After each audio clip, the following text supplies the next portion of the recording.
आज देखते हैं अगला इकाई में छठवां इकाई, इसमें मुद्रा बैंकिंग। मुद्रा बैंकिंग में वस्तु विनिमय प्रणाली, ये इकाई का नाम है मुद्रा बैंकिंग। इसमें इसके अंदर हमको पढ़ना है वस्तु विनिमय प्रणाली। वस्तु विनिमय प्रणाली, इसका अर्थ वस्तु विनिमय प्रणाली से आप क्या समझते हैं? वस्तु विनिमय प्रणाली से आप क्या समझते हैं? वस्तु विनिमय प्रणाली का अर्थ होता है वस्तुओं को एवं सेवाओं का आदान प्रदान, अदला बदली। वस्तु विनिमय प्रणाली से आप क्या समझते हैं? वस्तु विनिमय प्रणाली का अर्थ होता है वस्तुओं एवं सेवाओं का एक स्थान से दूसरे स्थान, एक व्यक्ति से दूसरे व्यक्ति, वस्तु एवं सेवाओं का आदान प्रदान, अदला बदली को आप क्या कहते हैं? वस्तु विनिमय प्रणाली कहते हैं। वस्तु विनिमय प्रणाली के आपको 1-2 नंबर क्वेश्चन दिया जाएगा, 3 नंबर। वस्तु विनिमय प्रणाली से आप क्या समझते हैं, क्या बताओगे? वस्तु विनिमय प्रणाली का अर्थ है वस्तुओं और सेवाओं का एक स्थान से दूसरे स्थान या एक व्यक्ति से दूसरे व्यक्ति वस्तु और सेवाओं का आदान प्रदान करना, अदला बदली करना, क्या कहलाता है? वस्तु विनिमय प्रणाली का अर्थ। इसमें मुद्रा के बिना, इसमें क्या है? पैसा, रुपया, मुद्रा के बिना क्या की जाती है? वस्तुओं का आदान प्रदान किया जाता है, या एक स्थान से दूसरे स्थान या एक व्यक्ति से दूसरे व्यक्ति बिना मुद्रा के वस्तुओं और सेवाओं का अदला बदली करना या आदान प्रदान करना क्या कहलाता है? वस्तु विनिमय प्रणाली कहलाता है। ठीक है, ये अर्थ हो गया। अब हम देखते हैं वस्तु विनिमय प्रणाली की आवश्यक शर्तें। वस्तु विनिमय प्रणाली के लिए किन किन शर्तों को होना आवश्यक है? वस्तु विनिमय प्रणाली के लिए किन किन शर्तों को होना आवश्यक है? तो पहला है सीमित आवश्यकताएं। सीमित आवश्यकताएं, वस्तु विनिमय प्रणाली उसी दशा में क्रियाशील होगी।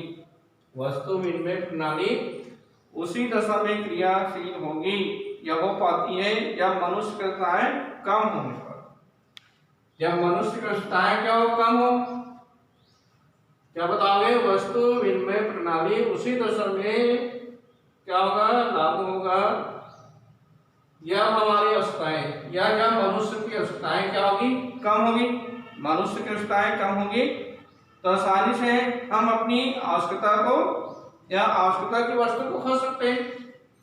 यदि हमारी आवश्यकताएं कम होगी तो हम क्या कर सकते हैं? अपनी आवश्यकता की वस्तु को आसानी से खो सकते हैं। असीमित आवश्यकताओं की दशा में, असीमित आवश्यकताओं की दशा में वस्तु विनिमय प्रणाली संभव नहीं हो पाई, क्योंकि हमारी आवश्यकताएं असीमित होगी। तो असीमित होने के कारण हम क्या नहीं कर पाएंगे? वस्तु विनिमय प्रणाली के द्वारा हम अपनी आवश्यकताओं को पूर्ण नहीं कर पाएंगे। क्यों? क्योंकि आप सबको मालूम है हमारे पास जो वस्तु है उनको दे करके हमको क्या करना है? दूसरी वस्तु प्राप्त करना है। तो हमारी आवश्यकताएं असीमित होगी तो हम अपनी वस्तु को एक व्यक्ति से दूसरे व्यक्ति हस्तांतरित नहीं कर पाएंगे, अदला बदली नहीं कर पाएंगे। इसलिए सीमित आवश्यकताओं की दशा में वस्तु विनिमय प्रणाली लागू होगा। दूसरा है सीमित विनिमय क्षेत्र। विनिमय का क्षेत्र क्या होना चाहिए? सीमित होनी चाहिए। वस्तु विनिमय प्रणाली उसी दशा में लागू होगी या आवश्यक शर्त यह है कि हमारी आवश्यकताएं क्या होनी चाहिए? सीमित होनी चाहिए। सीमित होने के साथ साथ इनका जो क्षेत्र है विनिमय का क्षेत्र, अदला बदली का क्षेत्र, अदला बदली का क्षेत्र क्या होना चाहिए? सीमित होना चाहिए। हम अपनी आवश्यकता की वस्तु को यदि सीमित क्षेत्र नहीं होगी तो हम अपनी आवश्यकता की वस्तु प्राप्त नहीं कर पाएंगे। क्यों? हमको क्या करना पड़ता है? हमको अपनी वस्तु को देकर के उस वस्तु के बदले हम अपनी आवश्यकता की वस्तु प्राप्त करते हैं। यदि क्षेत्र सीमित होगा तो क्षेत्र सीमित होने से क्या होगा? लोगों में, उस क्षेत्र के लोगों में एक दूसरे से परिचित होगा, लोग परिचित भी रहते हैं। सीमित क्षेत्र होने से क्या होगा? लोगों में एक दूसरे के से परिचित रहे, और परिचित होने से उनको इस बात का भी ज्ञान होता है कि इस व्यक्ति को कौन सी वस्तु की आवश्यकता है। सीमित क्षेत्र होने के कारण लोगों में परिचय होती, परिचय होने के कारण उनको भी ज्ञान होता है इस व्यक्ति को किस वस्तु की आवश्यकता है, जरूरत है। और ये भी होगा, परिचित होने के कारण हम क्या कर सकते हैं, अपनी आवश्यकता की वस्तु को उसको आसानी से दे सकते हैं। तीसरा है आर्थिक दृष्टिकोण से या दृष्टि से समाज का पिछड़ापन। आर्थिक दृष्टि से समाज का पिछड़ापन, वस्तु विनिमय प्रणाली। यदि हम देखें, वस्तु विनिमय प्रणाली उसी दशा में लागू होगी जब आर्थिक दृष्टि से समाज का हो पिछड़ा होगा। समाज पिछड़ा हुआ होगा तभी ये क्या होगा, वस्तु विनिमय प्रणाली प्रचलित होगी। यदि समाज में लोग शिक्षित होगा तो यहाँ वस्तु विनिमय प्रणाली संभव नहीं होगी। क्यों? क्योंकि इसमें क्या होगा, यदि हम देखें कि आर्थिक दृष्टि से समाज का पिछड़ापन, वस्तु विनिमय, आपको क्या लिखना है, वस्तु विनिमय प्रणाली उसी दशा में लागू होगी। आवश्यक शर्तें ये है कि समाज का जो क्षेत्र है, समाज है वो क्या हो, आर्थिक दृष्टि से पिछड़ा हुआ हो, और समाज में मुद्रा का प्रचलन, और समाज में मुद्रा का प्रचलन ना हुआ हो। समाज में क्या हो, मुद्रा का प्रचलन ना हुआ हो, तभी क्या होगा, वस्तु विनिमय प्रणाली संभव हो पाएगी। और चौथा है अशिक्षा एवं अज्ञानता। सर्वमान्य, देखें विनिमय, सर्वमान्य विनिमय के यदि हम माध्यम देखें तो आज हम देख रहे हैं सर्वमान्य मुद्रा क्या है, सर्वमान्य आज हम देखें जिसके माध्यम से आप क्या करें, वस्तु का आदान प्रदान करें, विनिमय करें। मुद्रा के द्वारा हम क्या करें, आज वर्तमान में हम देखें तो वस्तु विनिमय के स्थान पर हम मुद्रा के द्वारा वस्तुओं का आदान प्रदान करते हैं, क्रय विक्रय करें।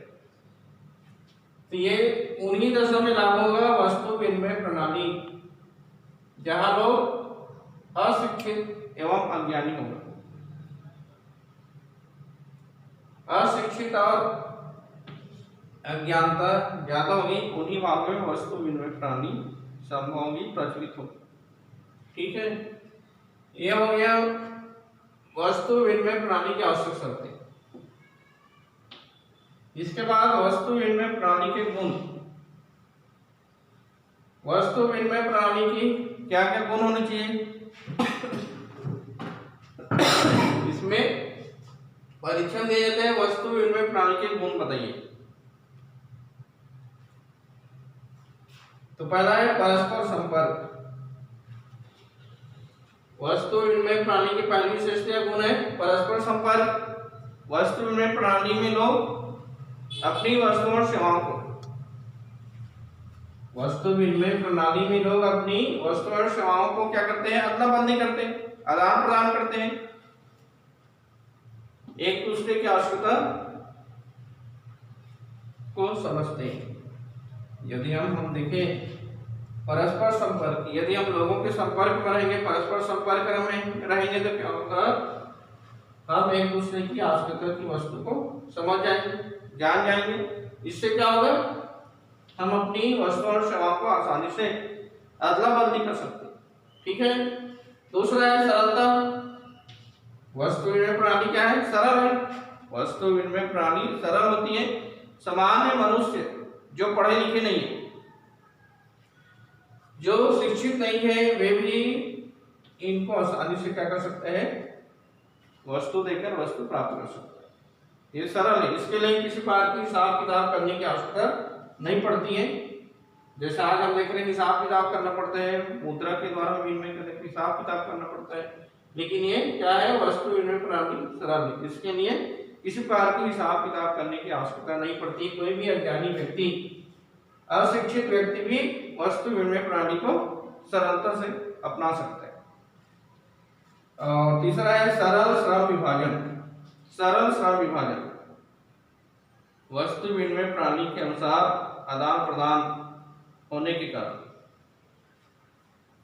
आज हम देखते हैं वस्तु विनिमय प्रणाली के कारण क्या कर रहे हैं लोग, अपनी वस्तुओं और सेवाओं का आदान प्रदान कर रहे हैं। और वस्तुओं का आदान प्रदान या सेवाओं का आदान प्रदान करने से लोग अपनी रुचि और योग्यता के अनुसार, अपनी रुचि के और योग्यता के अनुसार क्या कर रहे हैं, अलग अलग व्यवसाय चुन रहे हैं। कोई भी वस्तु विनिमय प्रणाली में क्या हो रहा है, वस्तु देकर वस्तु प्राप्त कर रहे हैं, सेवाओं को देकर सेवा प्राप्त कर रहे हैं। इससे क्या हो रहा है, जिस व्यक्ति को जिस क्षेत्र में रुचि है, योग्यता है, उसी क्षेत्र को अपनाएगा और समाज में विभिन्न प्रकार की व्यवसायिक इकाइयों में बढ़ जाएगा। समाज में क्या होगा, यदि हम अपनी रुचि के आधार पर योग्यता के अनुसार किसी भी कार्य को अपनाते हैं तो समाज में क्या होगा, व्यवसायिक क्षेत्र कई मामलों में बढ़ जाएगा, जिससे क्या होगा, उसमें आपस में समन्वय भी रहेगा। और क्योंकि सरल विभाजन में क्या होता है, व्यक्तियों को योग्यता के आधार पर, उसकी रुचि के आधार पर, उनकी क्षमता के आधार पर कार्य सौंपी जाती है। इससे क्या होगा, कार्य भी सरल होगा। इस प्रकार सरल संविभाजन क्या होता है, छोटे पैमाने के उत्पादन। छोटे पैमाने के उत्पादन वस्तु विनिमय प्रणाली के प्रचलित होने पर, वस्तु विनिमय प्रणाली के प्रचलित होने पर विनिमय का क्षेत्र क्या होगा, सीमित होगा।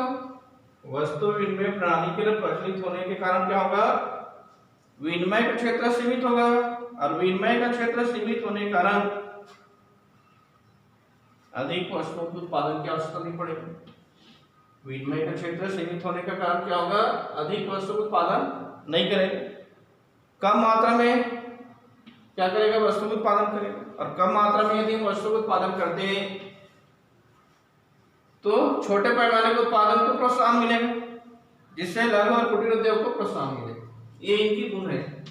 और पांचवा है मुद्रा के दोषों से मुक्ति। आप सबको मालूम है, मुद्रा वस्तु विनिमय प्रणाली में वस्तु को देकर वस्तु प्राप्त किया जाता है, वस्तु को देकर के वस्तु प्राप्त किया जाता है, जिसके लिए हिसाब किताब रखने की आवश्यकता नहीं पड़ती है। और हम देखते हैं अर्थव्यवस्था में मुद्रा के दोषों से हमको मुक्ति मिल जाती है, क्योंकि हम देखते हैं आज मुद्रा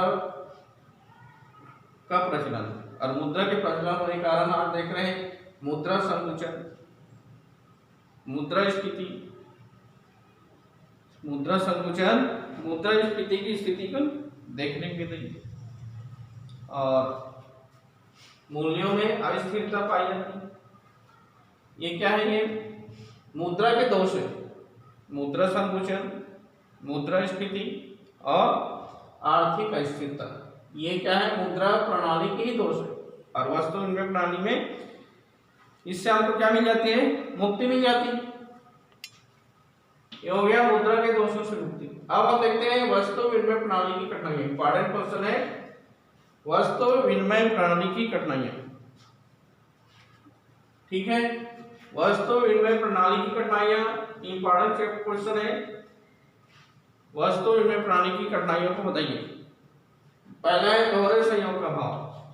दोहरे संयोग का भाव वस्तु विनिमय प्रणाली में दो पक्ष का होना आवश्यक है,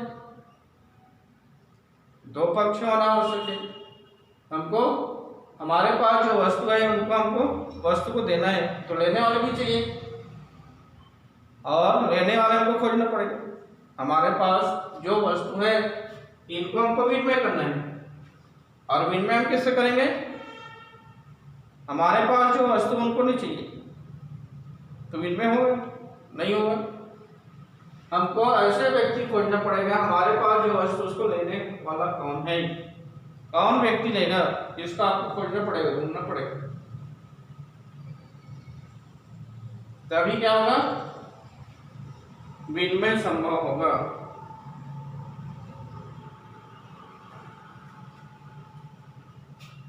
तो यदि हम दूसरे पक्ष को नहीं ढूंढ पाते तो दूसरे पक्ष को नहीं ढूंढ पाने से क्या होगा, विनिमय होगा नहीं होगा, विनिमय संभव नहीं है। यदि हम देखते हैं उदाहरण के द्वारा देखें, यदि राम के पास क्या है, चावल है, यदि राम के पास चावल है तो राम क्या करेगा, चावल को देकर गेहूं प्राप्त करना चाहता है।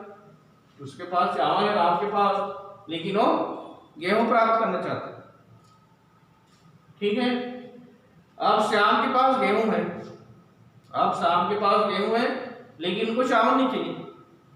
राम के पास चावल है और श्याम के पास गेहूं है, लेकिन श्याम को चावल नहीं चाहिए, राम को गेहूं चाहिए। लेकिन श्याम के पास गेहूं है लेकिन उनको चावल नहीं चाहिए, तो विनिमय होगा, नहीं होगा। इस प्रकार दोहरे संयोग का अभाव, दो पक्ष खोजने में काफी कठिनाई होती है। ठीक है, दोहरे संयोग का अभाव, वस्तु विनिमय प्रणाली में दूसरा पक्ष खोजना पड़ता है। हमारे पास जो वस्तु है उनको लेने वाला कौन है, कौन व्यक्ति लेगा। मेरे पास यदि चावल है तो चावल को लेकर के गेहूं कौन देना चाहता है, ये आपको खोजना पड़ेगा। जैसे उदाहरण के लिए बताया, राम के पास चावल है और श्याम के पास गेहूं। राम है चावल देकर गेहूं प्राप्त करना चाहता है, लेकिन श्याम के पास गेहूं है लेकिन उनको चावल नहीं चाहिए। यहाँ विनिमय होगा, नहीं होगा, क्योंकि संयोग नहीं होता है। ये आपको खोजना पड़ेगा, ये समस्या होती है। दूसरा है वस्तु विभाजन की समस्या। वस्तु विनिमय प्रणाली में वस्तु विभाजन की समस्या का सामना करना पड़ता है। वस्तु विनिमय प्रणाली में क्या होता है, दूसरी कठिनाई ये होती है वस्तु विभाजन की समस्या। मतलब सबसे पहले क्या लिखोगे, वस्तु विनिमय प्रणाली में दूसरी कठिनाइयां आती है, समस्या आती है वस्तु विभाजन की समस्या। हमारे पास जो वस्तु है और उस वस्तु को देकर के एक ही स्थान से सभी वस्तु प्राप्त करना चाहते हैं।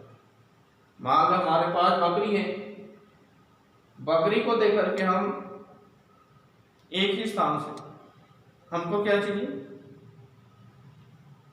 राशन सामान चाहिए, चावल दाल चाहिए, कपड़ा चाहिए। तो क्या होगा, ये संभव नहीं कि एक ही व्यक्ति के पास सभी वस्तु उपलब्ध हो जाए। ये संभव नहीं है कि एक ही व्यक्ति के पास सभी वस्तु प्राप्त हो जाए। और हमारे पास बकरी है, अब हम बकरी का विभाजन कर देते हैं। बकरी का विभाजन कर दे तो उस बकरी की कीमत क्या हो जाएगी, शून्य हो जाएगी, उनको कोई नहीं लेगा। ये दूसरी समस्या है वस्तु विभाजन की समस्या।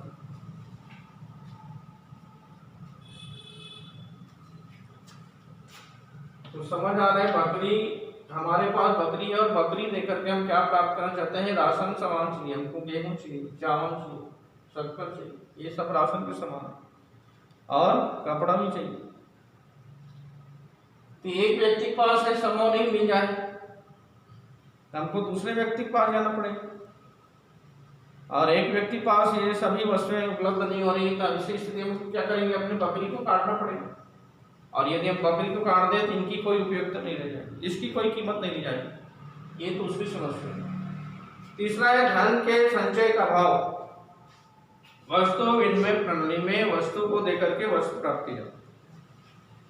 वस्तु विनिमय प्रणाली में क्या होता है, वस्तु को देकर वस्तु प्राप्त किया जाता है, वस्तुओं का सेवाओं का दान प्रदान किया जाता है और वस्तुओं का दान प्रदान की जाती है। इसमें इनका संचय संभव नहीं, वस्तुओं का संचय संभव नहीं, क्योंकि यहाँ हम वस्तु के बदले किसी प्रकार की मूल्य हम नहीं चुका रहे मुद्रा के रूप। मुद्रा का हम संचय कर सकते हैं, धन के संचय का अभाव। वस्तु विनिमय प्रणाली में वस्तु को देकर वस्तु प्राप्त करते हैं। एक वस्तु को, एक व्यक्ति, हमारे पास जो वस्तु है उनको देखकर दूसरे व्यक्ति को हम खुश करना चाहते हैं, लेकिन ऐसी स्थिति में क्या होगा, धन का संचय संभव नहीं हो पाएगा। धन संचय संभव नहीं है। चौथा है मूल्य मापन की समस्या। वस्तु विनिमय प्रणाली में वस्तुओं को देकर वस्तु प्राप्त किया जाता है। वस्तु विनिमय प्रणाली में क्या होता है, वस्तु देकर वस्तु प्राप्त किया जाता है। वस्तुओं की कोई सामान्य मूल्य, सर्व मूल्य मापक नहीं होती। वस्तुओं की क्या होती है, कोई सर्व मूल्य मापक नहीं होती है। कौन सी वस्तु को कीमत अधिक है, कौन सी वस्तु की कीमत कम है, इनका मापन संभव नहीं है।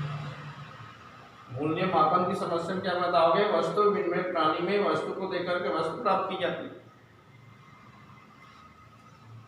वस्तु देकर वस्तु प्राप्त किया जाता है। तो इसके लिए किसी प्रकार की सरल मूल्य मापक संभव नहीं है कि किस वस्तु की कीमत अधिक है, किस वस्तु की कीमत कम है, या किसी वस्तु को हम मानक मान लें या मानक मान लें, ये संभव नहीं है।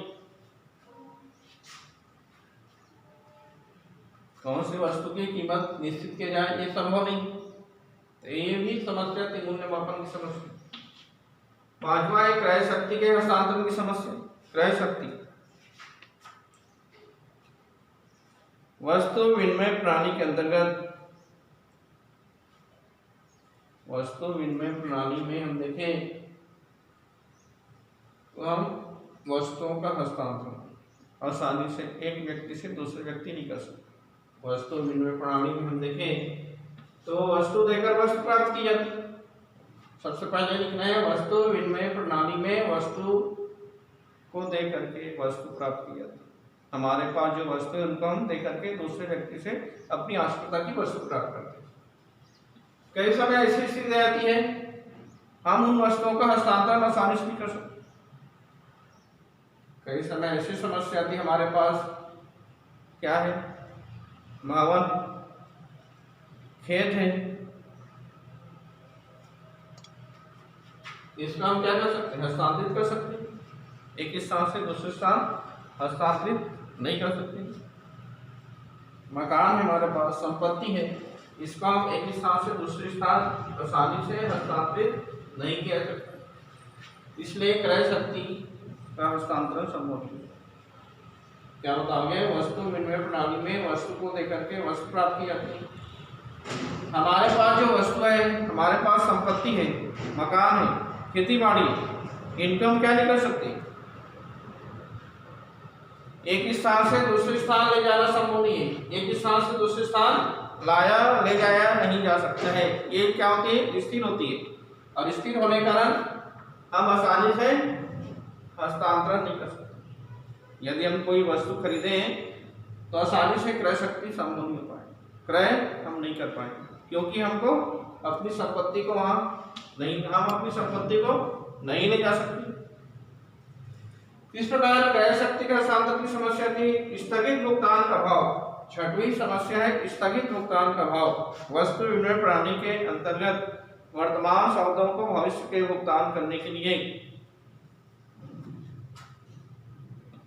हम देखते हैं कि वस्तु विनिमय प्रणाली में हम क्या करते हैं? वर्तमान सौदों को भविष्य में भुगतान करने के लिए, वर्तमान जो सौदा होता है तो भविष्य में भुगतान करने के लिए हमको क्या करना पड़ता है? स्थगित करना पड़ता है। वर्तमान में जो सौदा हो रहा है, वर्तमान में जो सौदा हो रहा है उसको भविष्य के लिए हम स्थगित नहीं कर सकते। तो स्थगित भुगतान का भाव होता है। भुगतान के अभाव में क्या होगा? वस्तुओं का आदान प्रदान, अदला बदली कठिन हो जाएगा, और कठिन होगा तो क्या होगा? वस्तु विनिमय प्रणाली संभव नहीं पाएगी। इसमें क्या बताओगे? स्थगित भुगतान के अभाव में वस्तु विनिमय प्रणाली में वर्तमान की जो सौदा है उनको भविष्य के लिए स्थगित करना संभव नहीं। अब स्थगित करना संभव नहीं होगा तो स्थगित भुगतान का अभाव है। हम जो अभी सौदा किए वर्तमान में, तब हमको उस वस्तु को देना ही पड़ेगा। हम स्थगित नहीं कर सकते, रोक नहीं सकते। और ऐसी स्थिति में वस्तु विनिमय का या वस्तुओं का आदान प्रदान नहीं होगा। ये हो गया वस्तु विनिमय प्रणाली का शर्तें, गुण और कठिनाइयाँ। वस्तु विनिमय प्रणाली में आने वाली कठिनाइयाँ या दोष भी आप लिख सकते इसको, या समस्या लिख सकते हो।